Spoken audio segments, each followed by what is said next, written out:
Whoa, I was not ready for that. So the latest full season Formula One title from EA Sports, F1 2025, is finally here.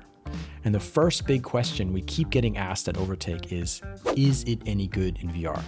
That is something I'd actually love to know myself. After sim racing, VR is my main obsession. I tend to buy any and every sim racing title that supports it. Back in 2022, Codemasters released the first ever F1 title with full VR support. In order to answer the question if F1 2025 is an improvement over past years, we'll just have to dive in and find out firsthand.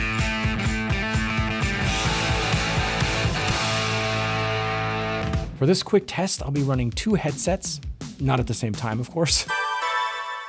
The Quest 3 and the PSVR 2 for PC. The PSVR 2 with its OLED screens gives you rich color and deep blacks. The Quest 3, on the other hand, which uses LEDs, is a bit more muddled, but it has those pancake lenses which are incredibly sharp across the whole lens. No need to adjust to get a narrow sweet spot. So overall, this should give a somewhat broad look at the quality of F1 2025 and maybe help you a little bit in making your decision. As for my PC spec, I'm running an AMD 7800 X3D and NVIDIA 5080. It's on the high end of the chart in terms of PC spec, but it's not completely top of the line. One thing to note, VR isn't available on PlayStation 5 or Xbox. Ironic, I'm running the PlayStation VR headset, but not on PS5.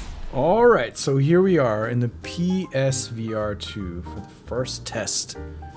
Massive attention to detail. I can see the muscles in those guys' arms as they type, as they air type. A lot of detail. Not getting any stutters or any lags. I'm on pretty high settings. I'm on VR high preset. I just chose something to give it a quick test. Oh, look at that debris on the tires. That looks incredible. Let me see, does my back tire get debris in my mirror? Ah, it doesn't, I don't think. I am disappointed. There's just so much going on, and it's incredible that it can run the way it does with all of these objects and animations and changing weather, changing lighting, animated crowds. In general, it's looking really good. And I think where you see it a lot is when you turn and your head is sweeping. You see if it's stuttery or not. You can really see if it's smooth, and it's really smooth right now in slow and fast turns. Small detail, I really love how the lighting of the instruments on the wheel really come through. But it's not like cheesy and too much bloom and overly glary. It's just extremely noticeable. Like, you can see the lights. They're useful. A lot of times in VR, the lights on the wheel are kind of useless because they're just not set right. So it's a bit blurry in the distance. It could be that I have the resolution set a bit lower in Steam VR because I wanted to have a good stable frame rate. So I usually will start at a lower resolution, but this is totally doable. Looks really incredible. I mean, this is comfortable. This is comfortable to my eyeballs. Also, I have to say that all of the on-screen, all the HUD elements that pop up, they're not distracting at all. They're at the proper distance. Alright, now the real test. Monaco. Smooth so far, looking good.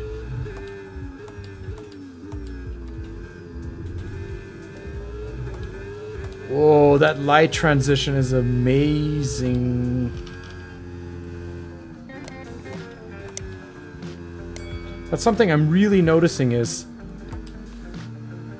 the lighting is just spectacular. This is such a great track to see how the lighting affects everything. Because there's such a contrast when you're in the shade, and then when you come out, like, this is just wow.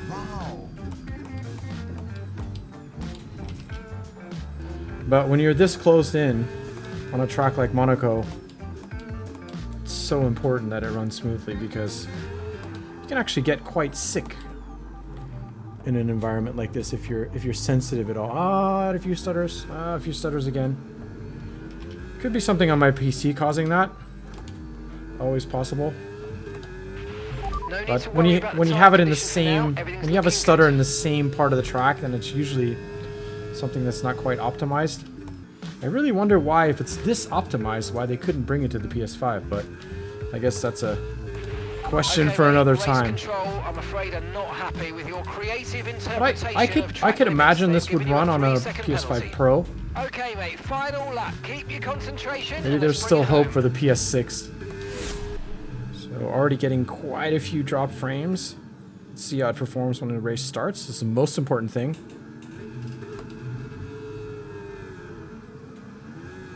Still a lot of drop frames, but quite smooth. It's struggling a bit. The frame time is staying around 9.5 max, so nothing out of the ordinary. I just saw it go to 10. So ideally you want to stay well below, but still getting a few frame drops. Well, a lot of frame drops, actually. There, it gets smoother again. I have the resolution set pretty low. Not doing a lot of super sampling. Graphically, it looks amazing, but it's struggling a bit with dropped frames, so overall smooth, but gotta figure out why I'm getting all those dropped frames. Quest 3 with a full grid at Monaco. This should be a great stress test. Let's see if we can stay well below 11.1 milliseconds. Go. A couple of dropped frames, but race hasn't started yet, so not a big deal. Oh, nice. Staying well below 11. As you can see by the graph. Very stable. Driving very close to other cars, and this is a very heavy track, so it's going to show right away if there's anything unoptimized, but it looks like that's not the case. Not seeing any dropped frames so far. Oh, one drop frame, but didn't even notice it, so no big deal. This area in most titles tends to be really heavy for some reason, but it looks like it's faring really well. I'm not seeing a lot of fluctuation at all in the frame rate. It's staying very, very stable. Which is pretty amazing considering all the objects and all the variation in this track. This is one of the most difficult tracks to optimize for just because of the sheer amount of assets that are in your face the whole lap, so it's not an easy thing to do for a developer. Still staying below. I'm actually in the 6s right now, which is amazing. So that's one full lap. Nothing to report. Looking very, very good.